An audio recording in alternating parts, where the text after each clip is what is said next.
തദ്ദേശ സ്വയംഭരണ സ്ഥാപനങ്ങളിലേക്കുള്ള തെരഞ്ഞെടുപ്പ് ഇരിങ്ങാലക്കുട നഗരസഭയിൽ LDF സ്ഥാനാർത്ഥി പട്ടിക അന്തിമഘട്ടത്തിലേക്ക്. വാർഡ് പുനർനിർണയത്തിൽ കൂടിയ 2 സീറ്റുകളെ ചൊല്ലിയാണ് CPM, CPI കക്ഷികൾ തമ്മിലുണ്ടായ തർക്കം. എന്നാൽ കഴിഞ്ഞ തവണ കേരള കോൺഗ്രസ് M ഇടത് മുന്നണിയിലെത്തിയപ്പോൾ സീറ്റ് വിട്ടു നൽകിയത് തങ്ങളാണെന്നും അതിനാൽ കൂടിയ സീറ്റുകൾ തങ്ങൾക്ക് വേണമെന്നുമാണ് CPM-ന്റെ അവകാശവാദം. CPI-യുടെ സംവരണ വാർഡുമായി ജനറൽ സീറ്റ് വെച്ചുമാറി തർക്കം പരിഹരിക്കാനുള്ള നീക്കവും നടക്കുന്നുണ്ട്. അങ്ങനെയെങ്കിൽ കഴിഞ്ഞ തവണ 26 സീറ്റിൽ മത്സരിച്ച CPM ഇക്കുറി 28 സീറ്റിൽ മത്സരിക്കും. CPI കഴിഞ്ഞ തവണ 10 സീറ്റിലാണ് മത്സരിച്ചത്.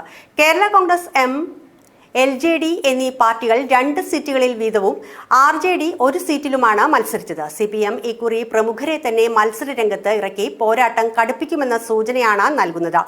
CPIM ജില്ലാ കമ്മിറ്റി അംഗം കൂടിയായ DYFI ജില്ലാ ഭാരവാഹിയും ഒന്നിലധികം ഏരിയ കമ്മിറ്റി അംഗങ്ങളും സ്ഥാനാർത്ഥി പട്ടികയിൽ ഇടം പിടിച്ചിട്ടുണ്ടെന്ന സൂചനയാണുള്ളത്.